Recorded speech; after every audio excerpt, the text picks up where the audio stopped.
He's one of my favorite guys that I've gotten to meet. I'll say that. And his show is phenomenal, and his podcast is phenomenal. He's got a great sense about what works in this day and age as content and how to communicate it. And also, he's on brand because he's a punter from back in the day.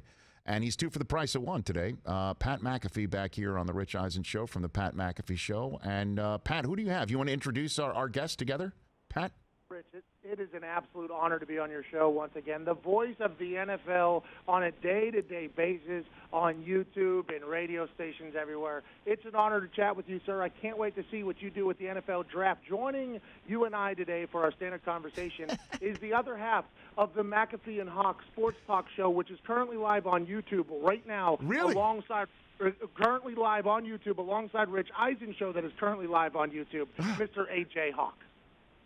Rich, what's happening, man? Sorry I don't have a huge, long intro monologue for you, but it's good to be with you. So you're live on YouTube, we're live on YouTube, and we're live on the radio. I mean, they can't contain us right now, is what you're saying, Pat, right? Well, I'm very intrigued on how this tech is working, to be honest, because some days you can't even connect a phone call. The fact that we're live on two different platforms and then also a radio station is beautiful, and I don't think there's anybody doing it like this right now, Rich, I agree. Especially with how handsome A.J. Hawk is. Have you seen this guy's face, Rich? No, well, not lately. A.J., do you want to describe your face for me? No, I don't, Rich. But you know what? Pat gave me the idea. He said, hey, I'm supposed to go on Rich Eisen at 120. What do you think if we call into Rich's show and we're on there with him? And I said, yeah, why would you not? The great Rich Eisen. I grew up watching you on TV. I still watch you and listen to everything you do. So, thanks, AJ. Like I said before, it's a pleasure to be with you. Dude, you're a good man. All right, let's get into some content. Pat and you and AJ could bat it around. I'll just hop in a little bit too as we're directing traffic a little bit here. And again, we're on the radio as well as YouTube.com/Rich Eisen Show. What do you think of Tom Brady, Tampa Bay Buccaneer? Patrick, what do you think of that idea? You know what, Rich? I've been watching you since I was like 4 or 5 years old. And ever since I've watched you cover the NFL, I know that there's always a couple different ways to look at things and perspective. And I think the way to look at this particular move is it's not the sexiest pick. I don't think Tampa Bay is the sexiest pick. Nobody thought Tampa Tommy was going to be the move, and nobody thought a city like Tampa Bay would be the one that would land the greatest of all time for his first time in free agency in 20 years. But if you start looking at the pieces of the puzzle down there, the picture starts coming a lot more clear because Bruce Arians is not only handing over roster control, and he's an OG surrounded by a bunch of old coaches who've been there, done that with everything, but you got Godwin, you got Mike Evans, everybody's saying Antonio Brown is tied at the hip with Tom Brady. You bring him down to Tampa, and that Todd Bowles defense that went from 32 to 5 last year, all of a sudden you're talking about a real contender. Now, I think the Patriots will be a good football team because Belichick won't allow them to completely suck. But I think they're much more in a rebuilding phase than the Tampa Bay Buccaneers who are in a potential win-it-now phase. And that's why you bring in the handsome-ass Tom Brady. And I'm not sure how A.J. Hawk feels, but that's how I feel about the whole thing. A.J.? Well, no, so, Rich, I have a question for you. It seems like it was between Tampa Bay and the L.A. Chargers for Tom Brady. That's what it seemed like, the two likely candidates. Why do you think he chose Tampa, aside from the massive weapons he has on offense and potentially bringing in Antonio Brown? I mean, if I had to ballpark it, other than the geographic soundness of being on the East Coast based on his family situation, I think the big answer would be, you look at Los Angeles, and if they are geographically unsound, that's number one. But then number two, with all due respect, and we say that around here, fully well aware that what's about to come next is somewhat disrespectful, but we feel that we have immunized ourselves to sounding disrespectful. Bruce Arians is the difference. I mean, B.A. is one of the best humans I've ever come across. Anthony Lynn is a great human as well. But Bruce Arians has all that experience in talking to quarterbacks and has all that experience with Tom Moore, who Brady knows from Peyton Manning is such a resource. And then you plug Evans and Godwin into it. You tack on no state tax, and you got yourself a winner. I think, Rich, I think you're 100% accurate in that statement. The no-state tax is going to go a long way, too, in every single decision between Florida and California. But I think when Peyton and Tom Brady, their friendship has really started to blossom. On Peyton's places, they were golfing in Jim Nance's backyard. I mean, right. I think Peyton told Tom what life was like for Peyton in the NFL. like, hey, if I wanted a guy cut, I could get a guy cut. If I wanted to do this, I could do this. And Tom Brady realized that 20 years into this thing, he had literally no control over a lot of things that a lot of other great and iconic quarterbacks have had control over. And I think Peyton probably said, like, hey, B.A.'s a good guy to be around, especially at this stage. He understands that you guys are going to work together. Clyde Christensen, the quarterback coach, is one of Peyton's favorite humans. I mean, I think Peyton Manning might have had a little bit more say in this entire decision than people could imagine. But I think whenever you start looking at it, it feels like it's the right decision. And I'm not 100% sure the media people love it because Tampa isn't like, I mean, it's Tampa. It's not like Miami or Boston or New York or L.A., but I feel like they're going to really do some damage down there. And I think that when the stories come out, I think Peyton is potentially going to be a part of the conversation piece for Tom Brady. Well, I got to jump in here, Pat, and pull on that string a little bit. You got a good story of Peyton getting somebody cut? So I don't know if I ever saw him actually cut somebody, but there was a couple times where in training camp a player would zig when they were clearly supposed to zag, and there would be some frustration from the sheriff. And then all of a sudden, that guy just wasn't on the team the next day. And I don't know if that was Peyton or if I didn't know if that was Bill Polian or the offensive people. But if Peyton wanted a guy on the field for something, that person was on the field for something. That's why you see him and his wide receivers have such great relationships, because for Peyton, he had to work very, very hard. So those reps in practice, they had to go very, very hard. And if Peyton wanted a curfew during the Super Bowl week, there was a curfew during the Super Bowl week. If Peyton wanted the practice to go longer, the practice would go longer. If Peyton wanted to do something in the weight room, that would happen. Was that what it was like in Green Bay with Aaron and them, AJ? Did Aaron have that type of power? Well, I don't think anyone really had the power that Peyton had. Like, I don't know, maybe back in the day, but no, in Green Bay, I think it was Aaron has plenty of power, but I don't think he ever chose to really use it like that if he wanted. Like, if he wasn't, like you said, if someone zigged and they should have zagged, he's going to definitely coach his guys up, but it wasn't like he's going to get someone cut or I don't know if he had the power or not. If he really wanted to and he wanted to go into the GM's office and tell him, yeah, maybe it would happen. But I think Peyton, what you witnessed with Peyton Manning in Indianapolis was like an unprecedented level of power that a quarterback had that we're not really going to see moving forward. And Pat, Pat McAfee, AJ Hawk here together on the Rich Eisen Show, and we're here together on each other's YouTube pages. It's pretty crazy. Go ahead and subscribe to theirs, subscribe to mine as well, and we'll all be all better off for it. And you got a front row seat too, Patrick, on what Bruce Arians could do with a quarterback, right? And his attitude and what he did.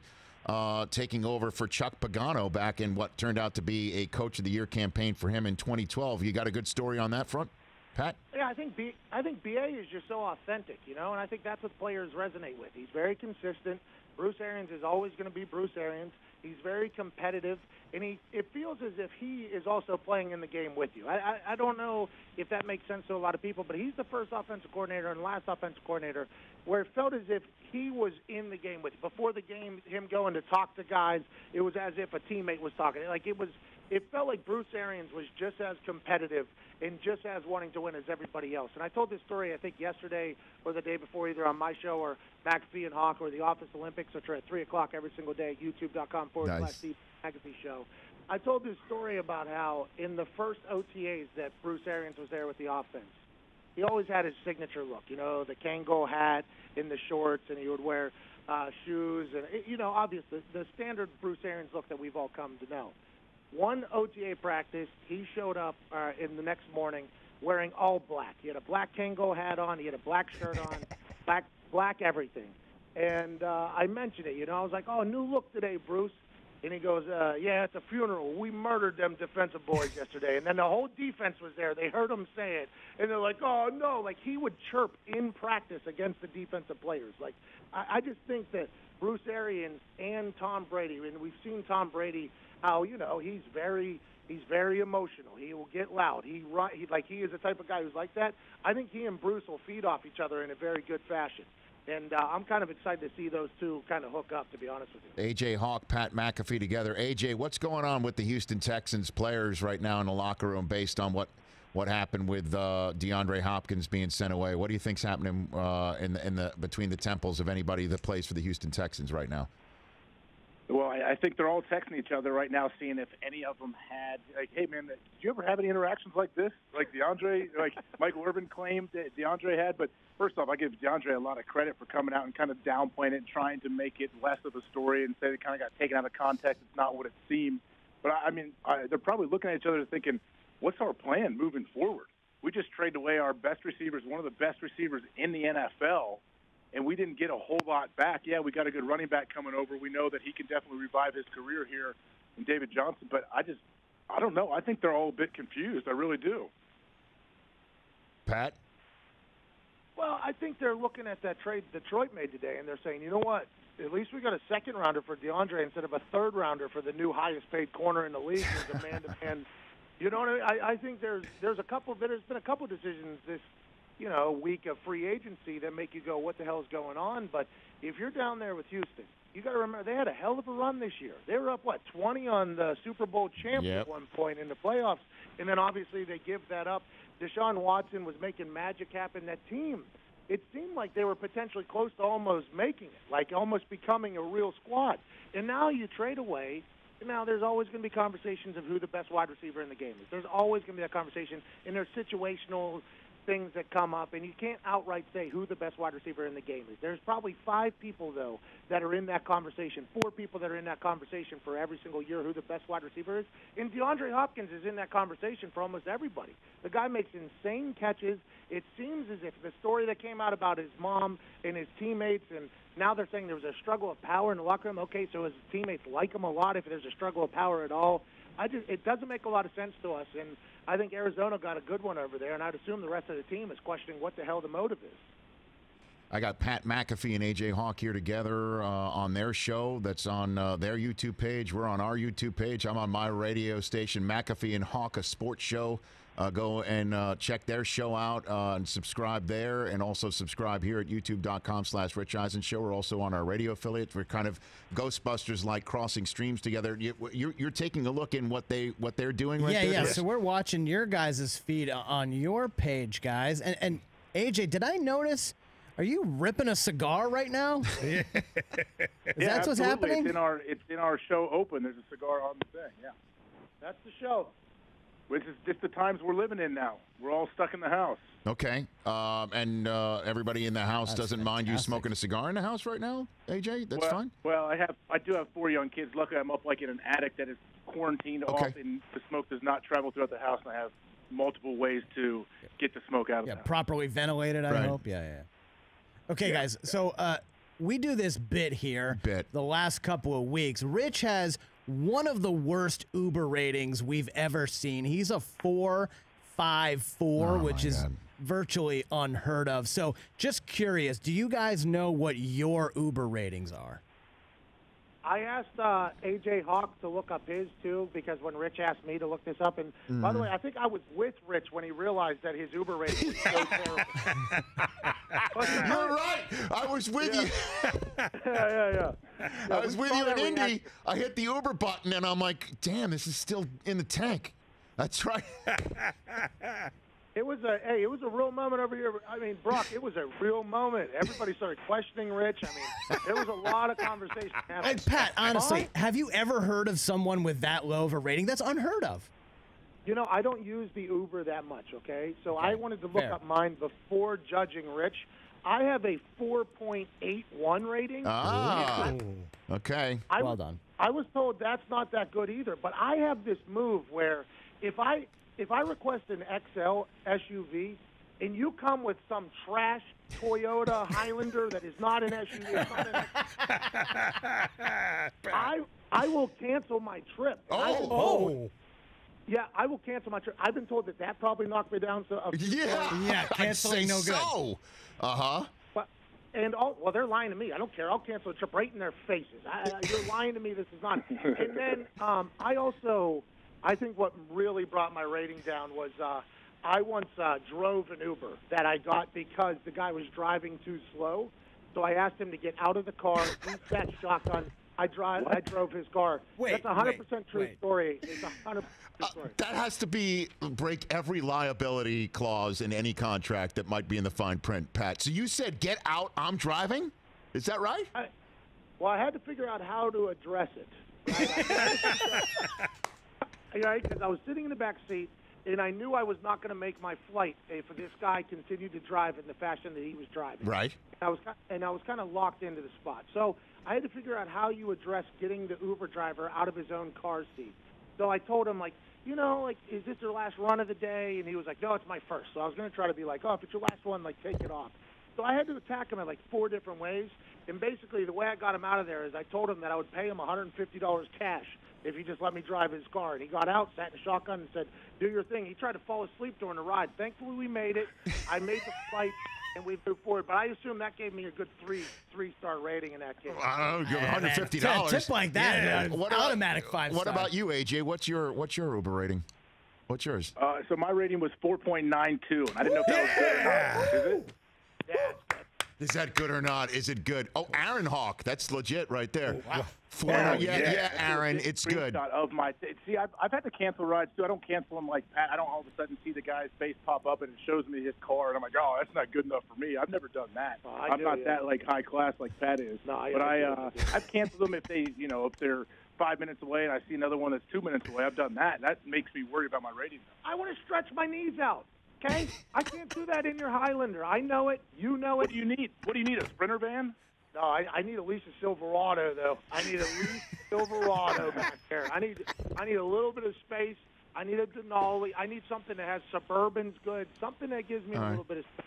Well, there goes the Toyota sponsorship for AJ and for Pat McAfee and AJ Hawk, a sports show. But you've got at least a lot more. It's a deep end of the pool. I cannot understand it. I've got people telling me that they vomited in cars with better ratings. Now I got a guy saying you're driving too slow. Get the hell out. I'm driving, and he's got a better rating than me. It's like, now I'm driving the bus. All right, Pat, AJ, this is a blast. Let's do this more often. This is fun. This is good. We should figure out the tech because we were trying to stream your show on our stream, but it's a couple seconds behind. So all right, we'll figure it out. We'll figure it out. All right, Pat, AJ, good chatting with you guys. Let's stay in touch. Appreciate it, Rich. Right back at you. you. Be well, fellas. That is Pat McAfee and AJ Hawk. They have their own sports show on their own YouTube feed.